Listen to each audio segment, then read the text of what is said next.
mai 2021, nous sommes le mercredi. Et je voulais vous faire cette vidéo à cause de cette propagande folle concernant la police, la manifestation de la police et un événement quand même assez historique, un précédent historique, la présence de Darmanin et de Didier Lallement dans une manifestation syndicale de policiers. Ça vous démontre à quel point ils sont en panique. Bientôt, on va voir à genoux Gégé Laturlutte en train de lécher les godasses des flics, quoi. Il y a quelque chose vraiment qui cloche. Mais avant d'y arriver, je voulais d'abord, merci infiniment d'être là. Merci beaucoup. J'espère que vous allez bien, que on va être encore une fois utile. Et surtout, n'oubliez pas de partager, liker, commenter un maximum. C'est important. Et je voulais vous montrer, alors, vous le savez, c'est mercredi. Nous avons les derniers chiffres de la 19e semaine. Donc, le taux d'incidence de la semaine 19 de 2021 du SARS-CoV-2, comme vous pouvez le voir ici, est de 11 cas, exactement comme la semaine précédente. Voilà. C'est encore une fois la démonstration qu'il ne se passe vraiment pas grand-chose. Il n'y a pas eu de troisième vague, c'est pas vrai. C'est pas vrai, parce qu'au plus haut, on était à 26 ou 28, je sais plus, je me rappelle plus. Et depuis la semaine 12, on est la semaine quand même 19, 12, 13, 14, 15, 16, 17, 18, 19, ça fait 2 mois, c'est en baisse, ça baisse, ok, et c'est monté très peu haut. Donc, c'est incomparable avec ce qui s'est passé là en mars 2020. Et puis voilà, c'est tout. Hein. Je crois que les choses sont claires.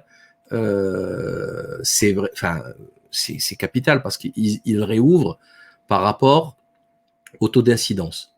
Et les taux d'incidence s'en foutent. Vous avez vu l'article du Télégraphe britannique qui explique comment déconseiller un sous-comité qui conseille le gouvernement, qui conseille le SAGE de Bojo, de Boris Johnson, et qui a écrit un papier, qui a témoigné plutôt au Télégraphe en leur expliquant comment ils ont été poussés à mentir et à terroriser la population pour leur faire accepter les restrictions que l'on a vues. Donc voilà, je crois que les choses sont claires, ça se confirme de plus en plus. Maintenant, rentrons dans le vif du sujet, l'histoire de cette manifestation de la police. Il se passe quand même des choses extrêmement graves. Extrêmement graves. C'est le Rubicon. On est en train de prendre un chemin où il ne sera plus possible de reculer. Ça sera terminé. Hein. On part, on ne revient plus. Alors, déjà, avant toute chose, je ne suis pas anti-flic, hein, et je ne le serai jamais. Pour moi, les flics, les policiers, ils sont rien d'autre que des citoyens comme nous. Hein. Ils ont du sang dans leurs artères, ils ont des viscères, ils ont des enfants qu'ils aiment, des parents qu'ils aiment. Ils tombent malades comme nous, ils travaillent, ils ont un salaire, ils essaient de nourrir leur famille, comme tout le monde. Que ça soit clair, net et précis. En plus de surcroît, personnellement, j'ai eu franchement quasiment que des rapports extrêmement cordiaux avec les policiers, sauf le 1er novembre de l'année dernière où je me suis fait quand même bousculer violemment. Mais sinon, franchement, j'ai été très peu contrôlé en 30 ans. En 30 ans, j'ai été peut-être contrôlé 2 ou 3 fois, une fois tous les 10 ans. Je me rappellerai toujours toute ma vie, je me réveille, j'étais étudiant, j'étais à l'hôpital encore, et je me suis réveillé genre à 9h, 9h10, un truc comme ça, et j'étais super en retard. Et j'ai toujours été, ça fait très longtemps que je suis motorisé, donc j'ai une moto, je parle de, ça c'est 97, 98, hein, 96, 97, 98. Je prends ma moto, je trace, c'est peut-être la première fois de ma vie que je conduis sans casque. Je ne conduis jamais sans casque, ça n'existe pas. Autant sortir nu dans la rue, c'est pareil. Je peux pas. j'ai trop peur de me fracasser la figure. En plus, il m'a déjà servi le casque. Hein. Donc, une fois dans ma vie, je me suis même pas rendu compte que j'avais pas le casque, tellement j'étais stressé, parce qu'il y a les patients qui m'attendent, etc., se faire remarquer, etc. Je me fais arrêter par un flic en moto. Eh ben, il m'a fait la morale, il m'a dit ne le refaites plus, il m'a laissé partir. La classe. Dernièrement, à la mairie de Marseille, on a fait une manif. J'étais en train de rouler en scooter sur un passage piéton. Un flic, trop la classe. Trop la classe. Il me dit, monsieur, vous êtes, voilà, et c'est pas bien. Dis, ah bon, je m'étais pas rendu compte. Et il me dit, bon, allez, c'est pas grave, garez-vous, mais la prochaine fois, vous savez, c'est 3 points, je sais plus combien, avec le sourire, enfin, le sourire. Je l'ai remarqué dans les yeux parce qu'il était masqué. Mais voilà, la classe. Vous voyez, c'est ça, on les a vus aussi dans leurs manifs, ils nous ont pas embêtés à la place Bargeron à Marseille. Donc, moi, personnellement, j'ai pas trop de soucis. Et de surcroît, je suis désolé, hein, mais je respecterai toujours quelqu'un qui va aller au charbon et à la castagne voir jouer sa vie pour moi. Même s'il est payé, on le paye, il est formé pour ça, c'est son métier, c'est lui qui a choisi. Mais quand même, c'est respectable au même titre que les pompiers d'ailleurs. Les pompiers, c'est merveilleux. Vous avez le feu à la maison, ils rentrent dans le feu, ils éteignent le feu, ils vous sauvent vos meubles, etc. C'est des guerriers, quoi. Voilà, il n'y a aucun problème là-dessus. C'est pas un souci. Sauf que là, ça dérape complet. Et d'ailleurs, on ne parle pas de l'institution. C'est débile. Comme on ne parle pas de l'hôpital ou non, on parle des voyous, des guignols, des escrocs, des criminels spécialisés dans le faux usage de fonds d'écriture publique, dans la torture, la séquestration. Enfin, il y a des affaires. Je vous ai fait un petit récapitulatif. Je vous ai fait un petit montage là des grosses affaires de corruption impliquant des policiers, mais et plus les violences policières, mais c'est juste gravissime ce qui se passe depuis 20 ans en France. Alors on nous dit oui, mais ils se font tabasser les policiers. Ah ben il y a de quoi. Vous avez vu comment l'image qu'ils donnent dans les médias, enfin les scandales qu'il y a. Quand vous voyez le patron François Thierry de l'Octrice qui est censé combattre la drogue, que c'est lui qui ramène la drogue en France avec Sofiane Ambli, ben, enfin, je crois que c'est clair. Il n'y a plus rien à... Qu'est-ce que vous voulez qu'ils les respectent, ces policiers? On va reprendre ici les affaires. Allez, c'est parti. Michel Néry, condamné à 30 mois de prison ferme. D'ailleurs, vous avez vu, les policiers nous disent que les jeunes, ils prennent... Excusez-moi, j'ai le téléphone qui sonne.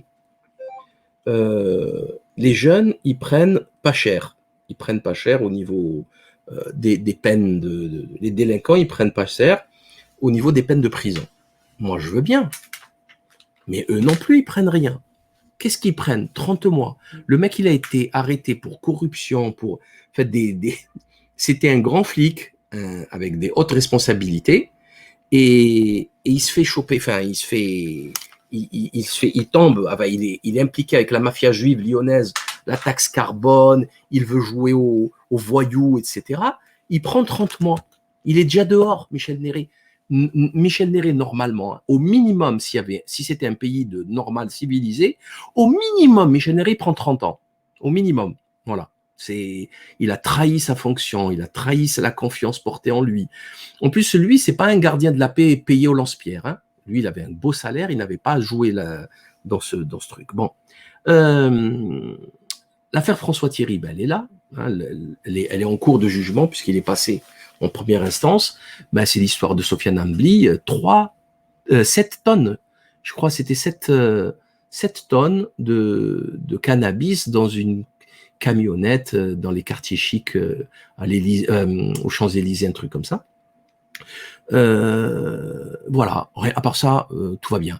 Ils sont allés sortir Ambli de prison pour le placer en une fausse garde à vue dans un hôtel pour qu'il appelle ses contacts en Espagne, blabla, blabla. Enfin, une histoire abracadabrantesque.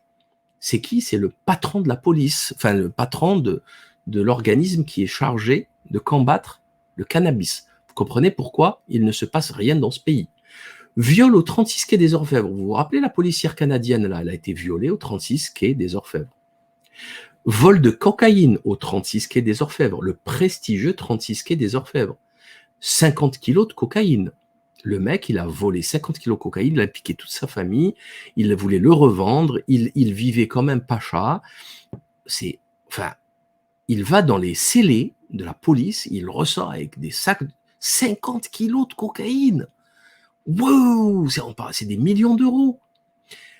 Bon, vous avez vu les agents de la DGSE et les francs-maçons là qui ont tué le. Vous avez vu le complot maçonnique là où ils ont tué le conducteur le pilote de course, où ils ont essayé de tuer une coach d'entreprise. Le scandale là qui a été raconté par le Canard enchaîné, etc. Dedans, il y a des hauts gradés des services de renseignement, des voyous qui assassinent des gens pour du pognon. Tout ça, c'est tout ça, c'est des journaux officiels. Hein. Laissez-moi tranquille, je n'y suis pour rien. Alors, vol de cocaïne au 36 quai des Orfèvres, procès de 18 policiers de la BAC Nord. Alors, la BAC Nord, pour moi, personnellement, Salim Laibi, la BAC, il faut la dissoudre dans toute la France. Voilà. Pour moi, les BACeux, notamment à Marseille, pas tous, bien entendu, il ne faut jamais dire tous, ça n'a pas de sens. Mais il y a énormément de voyous parmi eux, des voyous. Moi, on m'a raconté des histoires à dormir debout. À dormir debout. Et c'est des histoires racontées par des voyous, par des gens qui ont fait de la prison. Comme je suis assez connu entre guillemets, sur Internet, les gens me connaissent un petit peu, donc ils s'épanchent, ils parlent.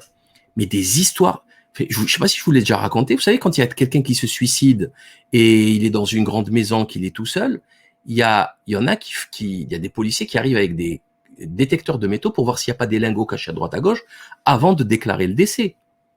Ça se passe à Marseille, je vous parle de Marseille.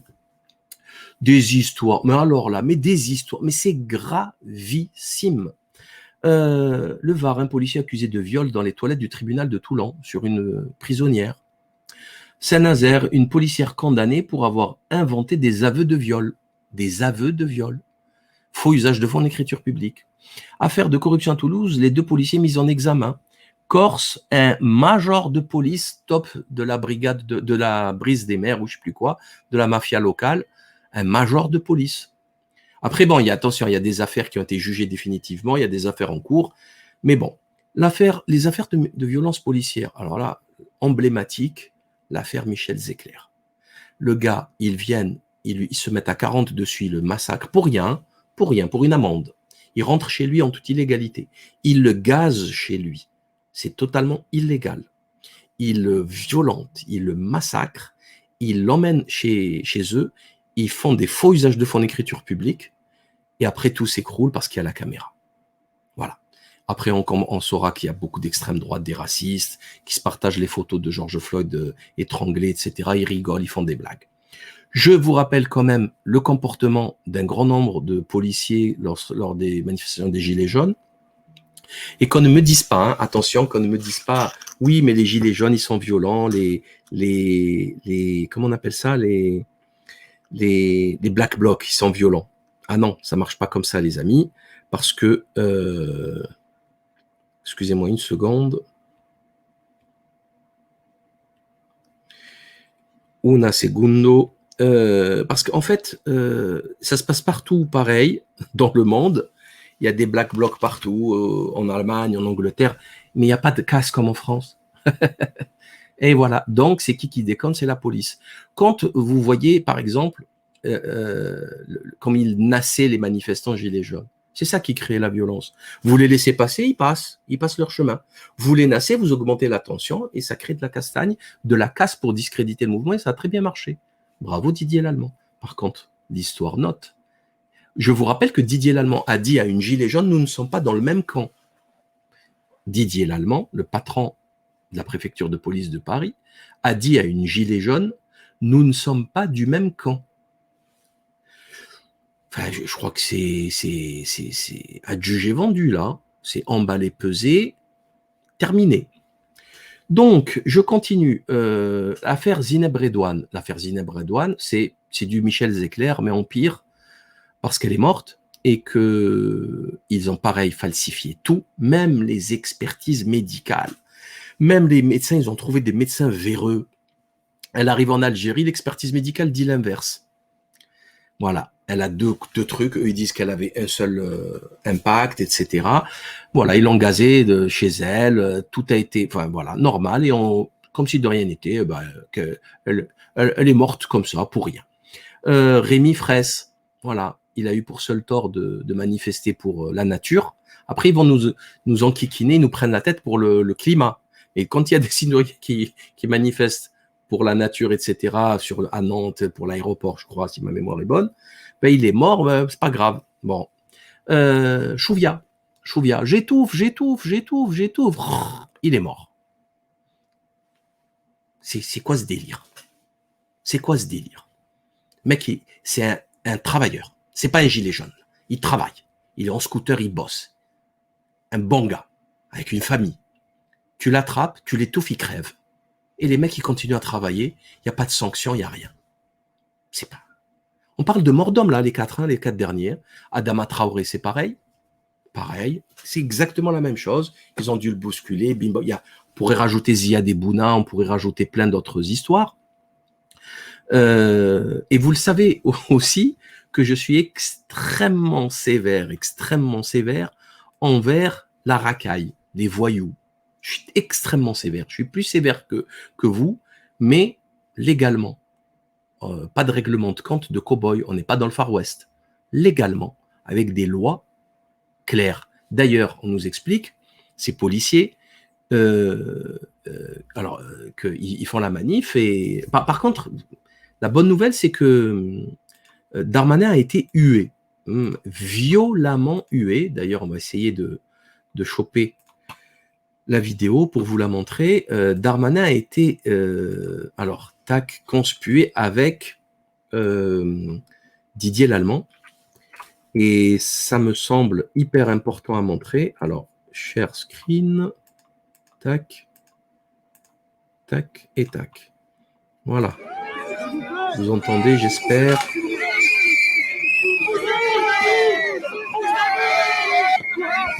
Monsieur le ministre, merci de crier eu, de réaction.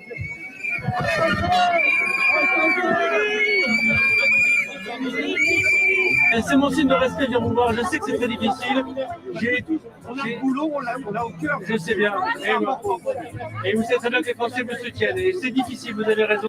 Alors, comme je vous le disais tout à l'heure, c'est une première historique. C'est le gars qui est responsable du malaise des policiers, c'est-à-dire le gouvernement, qui vient manifester avec eux. Comment c'est possible? Comment c'est possible? Alors, bien sûr, c'est toujours le même problème. Toujours le même. Il y avait beaucoup de politiciens dans la mêlée, sauf la France Insoumise.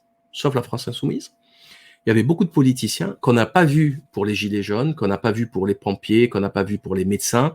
Par contre, pour les flics, on les voit. Alors que je vous rappelle que vient d'être votée en France la loi sur la sécurité globale. On n'a même plus le droit de filmer les policiers qui tabassent quelqu'un. On n'a même pas le droit de les filmer. Ils ont augmenté les peines, etc. Enfin, c'est hallucinant ce qui est en train de se passer et ils nous font croire, les policiers. D'ailleurs, les petits flics gardiens de la paix, là, ils sont en train de se faire bananer par leurs syndicalistes. Hein. Que ça soit comme toujours. La CGT, syndicat de policiers, on les a pas vus pour les gilets jaunes. Hein. Ils manifestaient une fois tous les 6 mois. Par contre, là, ils sont là. Vous voyez mais c'est hallucinant. Darmanin, il leur a dit, GG la turlute, il leur a dit, oui, quand je me couche, je pense à vous, et quand je me réveille le matin, je pense à vous. Il a fait son amoureuse, il avait les yeux, voilà, presque il leur fait ça, vous voyez. Police, GG la turlute. Il y a une enquête actuellement sur lui. Enfin, il n'y a même pas d'enquête, il a avoué. Il n'y a pas d'enquête, hein, il a avoué. Il monnayait des services contre des turlutes, contre des rapports sexuels avec des femmes en difficulté. C'est le patron des policiers. C'est-à-dire qu'à un moment donné, on a ça, qui est extrêmement grave, et après, on a ça, qui est encore pire. Nicolas Sarkozy, qui a été ministre de l'Intérieur, patron de la police, Il a pris 1 an ferme dans l'affaire il y a pas longtemps, là, l'affaire du téléphone, etc. Claude Guéant, patron de la police, ministre de l'Intérieur, le cardinal de Sarkozy, définitivement condamné à 1 an de prison ferme dans l'affaire des primes en liquide du ministère de l'Intérieur. Claude Guéant, pendant 8 ans, il a retiré 800 €. Il dépensait tout en espèces. D'où venait l'argent? On ne sait pas. C'est des voyous. Ces gens-là sont des voyous. C'est clair. C'est des voyous. Ils ont été condamnés par la justice. Ils ont des comportements de voyous. Point à la ligne. Okay, parce qu'il ne suffit pas de traiter les petits jeunes de racailles. Eux aussi, c'est des racailles. Ouais, il faut être juste. L'équité. C'est ça la justice. Très important. Et là, on a Gégé Laturelutte qui est accusé de viol ou d'agression sexuelle ou de monnaie. Enfin, il a monnayé des trucs. Enfin, alors, il y a aussi un petit bonus. C'est Squarcini qui a été condamné dans l'histoire des Fadettes. Et actuellement, il est poursuivi par Ruffin dans une histoire de surveillance au profit d'LVMH, parce que, bien sûr, Squarcini, il est allé travailler dans le privé pour Bernard Arnault dans LVMH, il s'occupe de la sécurité d'LVMH, et tout le monde trouve ça normal. Et il a mis sur écoute, et il a utilisé des fadettes, une histoire de fadettes avec François Ruffin, hein, le député. Et c'est normal. Donc, et vous voulez que les gens vous respectent? Non, ce n'est pas possible. Ce n'est pas possible. D'ailleurs, j'ai envie de dire, c'est un peu comme les morticoles des plateaux télé. Ils ont fait trop de mal au corps médical et aux médecins et aux professeurs de médecine, à l'hôpital public. Ils ont trop fait de mal. Trop fait de mal. Les insultes, les mensonges, les erreurs, la corruption, le refus de donner ses liens d'intérêt avec Big Pharma, les plantages. On filait comme des perles, des colliers de perles, plantage sur plantage sur plantage sur plantage. Ben, ça fait du mal au corps médical. Ben là, la police, c'est pareil. C'est exactement pareil. Et je voulais revenir aussi sur un truc. On nous parle de répression. De répression, il faut réprimer violemment. Vous savez pourquoi ils ne répriment pas? Parce qu'il n'y a plus de place dans les prisons. Vous le saviez, il y avait déjà une surpopulation. Donc, ils ont dit moins de 2 ans, on leur met un bracelet, ils donnent des peines très courtes, il n'y a pas de prison. Donc, si vous voulez réprimer plus sévèrement, faites très attention parce que la police aussi, il y a beaucoup de policiers qui vont se retrouver en prison, mais c'est pas ça la question, c'est qu'il va falloir construire 50 prisons supplémentaires. Avec quel argent? Puisqu'il n'y a pas d'argent pour avoir des véhicules et du matériel ou des bras. Il n'y a même pas d'argent pour avoir des salaires, pour payer des salaires.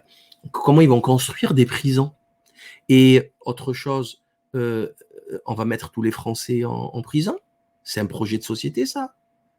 Est-ce que c'est un projet de société?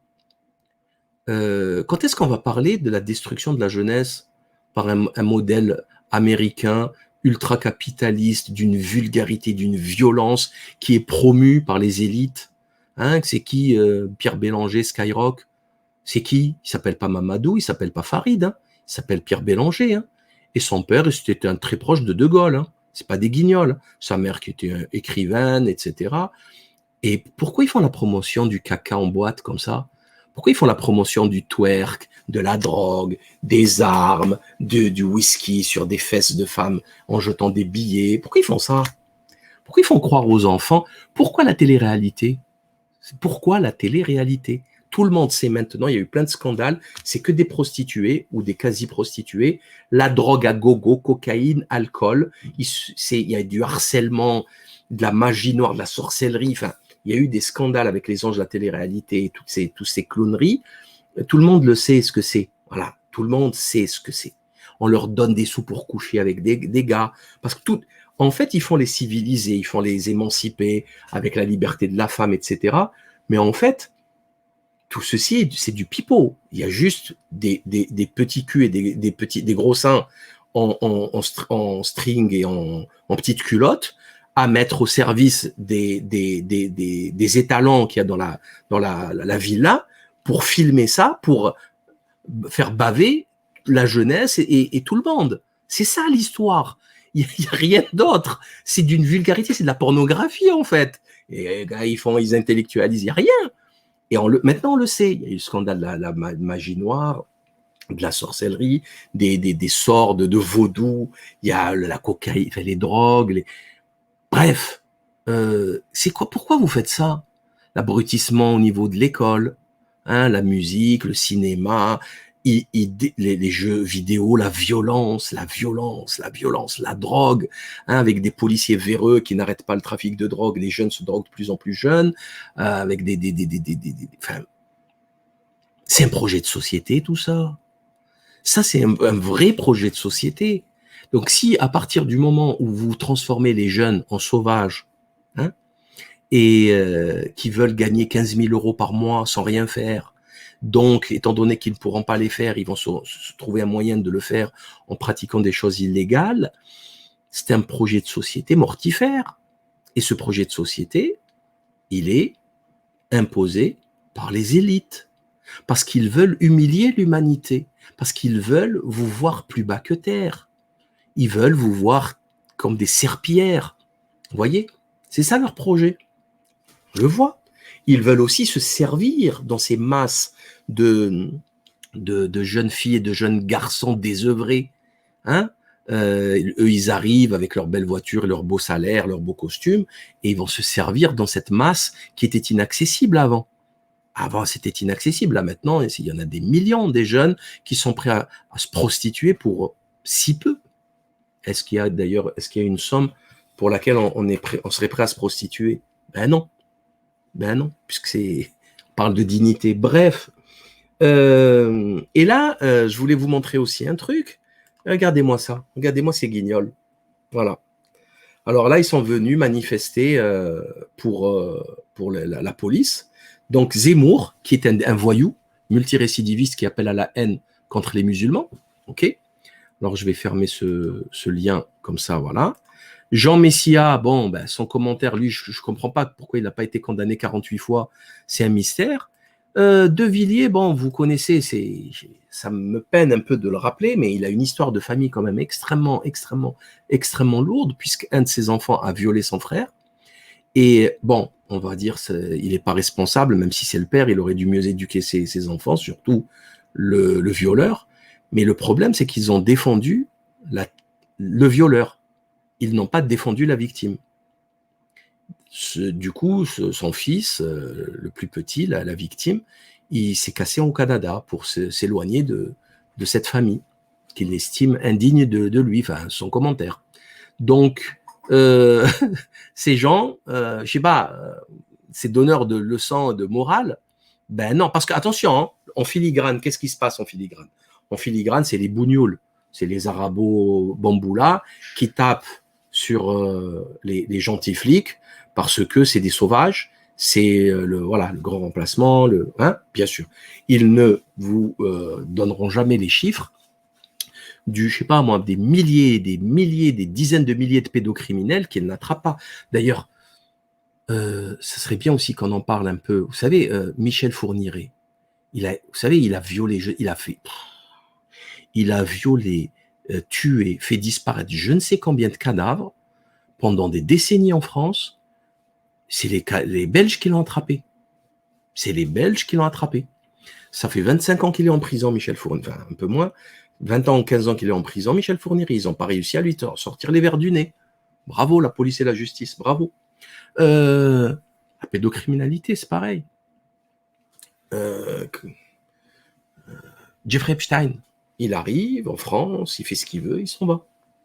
Comment il s'appelle, là, son Mac, là, son macro, là, je ne sais plus comment on appelle, là, comment il s'appelle, là. Il lui a envoyé des 4 gamines de 12 ans dans son île pour les violer. Normal. Ça passe. Comment on peut envoyer 4 gamines sans l'autorisation des parents, la douane, la PAF, la police aux frontières? J'ai pas compris. J'ai pas compris. On est quand même dans un pays où le ministre de la Culture, Frédéric Mitterrand, allait régulièrement en Tunisie ou en Thaïlande violer des gamins. Le même Frédéric Mitterrand qui a quand même ramené 2 Maghrébins, 2 frères, il les a adoptés en France alors que c'est un homosexuel, qu'il n'est pas musulman, qu'il n'est même pas marié, qu'il a dépassé l'âge. En toute illégalité, il leur a donné son nom. En toute illégalité. Alors là, pour le coup, c'est tout ça, c'est du faux usage de fonds d'écriture publique, c'est criminel, c'est du kidnapping, il n'a pas le droit, ils ont corrompu les autorités tunisiennes de l'époque de Ben Ali, le dictateur, son ami, et les autorités françaises pour régulariser tout ça. Tout ça, c'est officiel. J'ai fait des vidéos, il m'a jamais attaqué en justice, Frédéric Mitterrand. Ça paraît fou ce que je raconte, hein, ça paraît fou, vous devez vous dire, mais d'où il sort tout ça? Comment c'est possible? C'est la réalité. C'est la réalité. Il y en a un, il s'appelle Djihad, et l'autre, je ne sais plus comment il s'appelle. Bref, voilà où on en est aujourd'hui en France, et les policiers viennent nous expliquer qu'ils sont violentés. Ben, pour ne pas être violenté, ben, c'est comme un père de famille. Il faut être exemplaire. Pour ne pas être insulté, il faut être exemplaire. Exemplaire. Il n'y a pas plus beau qu'un policier avec une belle tenue bien repassée qui vous dit bonjour, qui vous voit. C'est magnifique. Bonjour monsieur. Voilà, vous faites ceci, vous faites cela, carré, propre. Maintenant, vous avez vu les policiers, ils se moquent. Ils se moquent des gilets jaunes. Quand ils manifestent, ils font ça genre, on vous a crevé les yeux. Il y a un policier qui a dit sur un plateau télé, gros responsable de syndicat de policiers, qui leur a dit, oui, s'il prend le manifestant gilet jaune, s'il prend la grenade avec la main qui perd sa main, bien fait pour sa gueule. Bien fait pour sa gueule. Ça, c'est des propos de policiers, ça, d'agents de service public? C'est inouï. Il faudrait que je vous la retrouve, celle-là, d'ailleurs. Hein. Parce que là, celle-là, c'est du costaud, mouse costaud, celle-là. Hein. Bien fait pour sa gueule. Et ça passe tranquille. À un moment donné, il a même dit Bamboula. Ils n'ont rien dit, ils n'ont rien fait. Il traitait les Noirs de bamboula. Normal, tranquille. Normal. Écoutez-moi ça.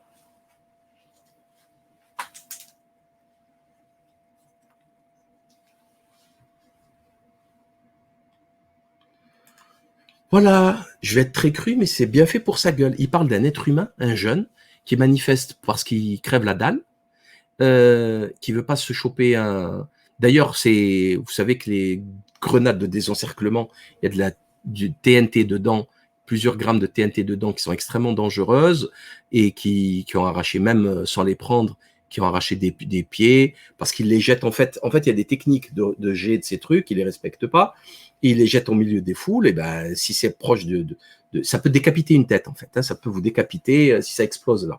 C'est pour ça qu'il faut jamais les jeter en l'air, on les jette au sol, etc., etc. Et ça se dit, ça? Bien fait pour sa gueule? Alors, je vous invite à regarder, à lire le communiqué de comment il s'appelle, du syndicat Vigie, hein, de l'équipe de Langlois etc., qui revient sur cette manifestation. Et moi, je les ai trouvés très, très, très pertinents parce qu'ils reviennent sur des dérapages. Je vous invite vraiment, vraiment à lire ce papier. Ils reviennent sur les dérapages de plusieurs syndicalistes. Déjà, vous voyez ici, par exemple, il y a plein de logos. En fait, il n'y a que 4 organisations syndicales sur les 14 ayant déposé des listes au total. En fait, il n'y a pas grand-chose. Ok. Et il revient, il y a plein de petites... voilà, Yves Lefebvre, je crois que c'est lui qui dit que bien fait pour sa gueule. Le ministre de l'Intérieur Gérald Darmanin sera également présent, rien d'étonnant quand on sait que le secrétaire général syndicat Unité SGP Force Ouvrière, Yves Lefebvre, est adhérent à La République En Marche et en lien indirect avec Emmanuel Macron. Vous voyez? Voilà. C'est lui qui a dit, voilà, il a perdu sa main, bien fait pour sa gueule. Là, Luc Poignat, dans C'est à vous, Bamboula, ça reste encore à peu près convenable. Ça reste à peu près convenable. Ça veut dire qu'il y a des trucs pires qu'ils utilisent tous les jours. Très bien. Alors, il y a eu des histoires de viol où il y a les syndicalistes qui ont protégé le violeur au lieu de la victime au sein de la police, c'est-à-dire en interne, hein, entre flics. Hein. Voilà. L'affaire Michel Zecler, ils ont fait une cagnotte pour les agresseurs de Michel Zecler. Ça, c'est indéfendable, indéfendable. Les agresseurs de Michel Zecler, c'est casse-prison, point à la ligne. C'est tout. Et en plus, 30 ans, c'est criminel. Et ça, le mal que ça a fait à la police, il faut 10 ans pour le récupérer, ce mal. Donc, il faut qu'ils payent sévère. Et ben, les mecs, ils font quoi? Ils font une cagnotte pour les aider. C'est une blague. Imaginez qu'on fasse la même chose. Il y a des gens, imaginez, hein, des racailles qui viennent tabasser des policiers à 10 contre 2, ils les massacrent, et les 2 policiers se retrouvent aux urgences, en réanimation, au coma et tout. Et nous, on fait un appel parce que les agresseurs se retrouvent en prison, on fait une cagnotte. Vous vous rendez compte la violence? Et j'ai que ça à faire, moi? Aider des voyous, non, on n'a pas que ça à faire. Donc, il y a une impunité, une sorte d'impunité totale. C'est assez hallucinant. Et ça vient de beaucoup de Didier Lallemand, hein, et de Darmanin, de Castaner, qui laissent faire parce que, chers amis, la situation est très, très, très simple. En fait, il se passe un truc dans ce pays, c'est que ils savent que ça va péter. Ils le savent. Ils le savent que ça va péter, que le système ne va pas tenir. Alors, il y a eu les gilets jaunes. Bon, ils le savent aussi avec l'histoire comment on appelle ça, enfin, la crise sanitaire, etc. Enfin, ça va péter d'une manière extrêmement violente. Ça ne peut pas durer un siècle, cette affaire. Sauf que il va falloir que ça tienne quelque part. Alors là, je vais vous partager l'image que j'ai trouvée et qui exprime parfaitement ce qui se passe. C'est celle-là. Vous voyez? On a le peuple qui crève la dalle, qui travaille, c'est lui qui finance tout. On a les voyous de l'élite, des milliardaires qui ont cumulé plus de milliards pendant la crise sanitaire alors que tout le monde a crevé la dalle et qu'il y a eu 1 million de pauvres supplémentaires, etc. Et vous avez qui protège ces voyous du peuple? C'est une partie du peuple qu'on a armé contre lui-même. Voilà, c'est aussi simple que ça. Tout est dit là, il n'y a même pas un mot, on comprend. Il y a les voyous qui se tapent des gueuletons sur le dos du peuple, c'est le peuple qui travaille, et on a mis la police tout autour pour taper sur le peuple, pour qu'il la ferme et qu'il accepte sa condition misérable, qu'il ait peur. Voilà. Parce que c'est ça qu'on fait. Hein. Vous savez, quand il y a de la violence dans les manifs, déjà, vous avez les femmes, elles ne viennent plus. 50% de la population, 52% de la population. Donc déjà, au lieu d'avoir 500 000 personnes, vous descendez tout de suite à 250 000. Après, les enfants, c'est pareil, vous enlevez. Les vieux, vous enlevez. Il va rester que les jeunes, donc beaucoup moins. Les courageux, il n'y en a pas beaucoup. Ben voilà, vous voyez. Sauf que ça ne marche pas. À long terme, ça ne marche pas, tout ça, hein, vous le savez très bien. Parce que ça finit toujours par péter, c'est comme ça. Je suis désolé pour vous, les élites. Vous êtes trop bêtes pour comprendre ça. Vous êtes trop le nez dans le guidon pour saisir ces finesses et lire l'histoire, essayer de comprendre ce qui se passe. Vous êtes bêtes, hein, et il n'y a rien à faire. Hein, on pourra vous l'expliquer 1000 fois, vous ne pourrez jamais comprendre, jamais. Donc, il y a toujours un rééquilibrage, toujours. Alors nous, ce qu'on n'aimerait pas, c'est que ça pète, parce que, en fin de compte, c'est qui va se taper ça va être le peuple sur la police. C'est sur le peuple. C'est bête, hein, c'est trop bête. Alors qu'il y a quoi? Il y a que les chefs des syndicalistes là, c'est des traîtres, comme les syndicats ouvriers d'ailleurs au passage, exactement comme les syndicats ouvriers. Pareil, ils bouffent en haut avec les élites, ils prennent le pognon de l'UIMM, de Denis Gauthier-Sauvagnac, etc. Et en bas, ça souffre, ça galère. Voilà, c'est tout. C'est comme ça depuis maintenant plusieurs décennies. Donc voilà ce que je voulais vous dire. Ne pas tomber dans le panneau. Le truc du oui, moi je suis un patriote, je défends ma police. Ben, tout le monde défend la police, c'est pas ça la question. Quelle police on défend? C'est ça la question. Vous savez que je devais être en procès hier contre Soral et Morgan Priest à Paris pour des injures publiques comme d'hab, quoi. Hein. Et ça a été reporté. On était le 18 mai, ça a été reporté au 22 février. Voilà, 22 février parce que l'agenda est trop plein à cause du Covid, à cause du manque de moyens. Donc, quasiment une année, je leur en veux même pas, hein, parce que je voulais leur dire, ils n'ont pas les moyens, ils travaillent avec les moyens du bord. Mais juin, juillet, août, septembre, octobre, novembre, décembre, février, mars, avril, mai, juin, juillet, août, septembre, octobre, novembre, décembre, janvier, 10 mois. 10 mois et des poussières. C'est une année de perdu Voilà comment fonctionne aujourd'hui la France, qui a un des budgets les plus rikiki de la justice. Il y a plein de pays, enfin, on a pratiquement peut-être le plus minable budget de la justice. Qu'est-ce que vous voulez faire avec ça? D'ailleurs, ça les arrange, tous ces voyous des gouvernements. Regardez les affaires Balladur, il a été jugé 25 ans après l'affaire Karachi. Regardez, ça n'a même pas encore été jugé, l'affaire Big Malion. L'affaire Big Malion, qui était le financement occulte de la campagne électorale de Sarkozy, etc., c'était 2007. C'est ça? C'était 2007. Ouais. Qu'est-ce qu'on est là? 2021. Enfin, je ne comprends pas. C'est une histoire de comptabilité. C'est une histoire de comptabilité. D'où vient l'argent? Ce que vous avez dépassé? On regarde, on fait des estimations. Il y en a pour 6 mois. Il n'y a même pas eu de premier jugement. Et l'appel, cassation, ça a duré combien? 15 ans? L'affaire Bernard Tapie, Crédit Lyonnais, c'était quand j'étais étudiant, il y a 30 ans. C'est encore en cours. C'est quoi ce cirque? C'est quoi ce cirque? En fait, la France, sincèrement, je ne veux pas vous faire peur, vous décourager, mais c'est fini, c'est plus un pays. Hein. C'est terminé. On a des élites décadentes à un point inouï. Des incompétents notoires, des mythomanes professionnels, c'est professionnalisme, et tout va bien. Tout va bien. Voilà. Les gens, qu'est-ce qu'ils ont fait aujourd'hui? Il y en a plein, ils sont allés en terrasse. Ah oui, les jeunes là, oulala, les Maghrébins, oulala, Benzema, il a été repris à l'équipe de France, il a fait 1 million de tweets. Mais vous êtes des guignols, sans déconner. Mais vous êtes des tarés. En fait, vous êtes des esclaves. Vous êtes devenus les esclaves de Big Pharma et de Macron. Ils vous empêchent de sortir, ils vous empêchent de travailler, ils vous empêchent de respirer. Vous n'avez rien dit, rien. On fait des manifestations pour la liberté et pour pour informer les gens sur ce qui se passe. Vous n'y êtes pas, hein, les Maghrébins à Marseille. Hein. Pourtant, il y a 400 000 Algériens, il y a 400 000 Français d'origine algérienne, plus les autres, à Marseille. J'en ai vu 10, j'en ai vu 15. Allez, ils sont où? On ne les a pas vus. Benzema, qui vend l'équipe de France, rien à cirer de l'équipe de France du foot, mais alors là, mais d'une force, vous ne pouvez pas savoir.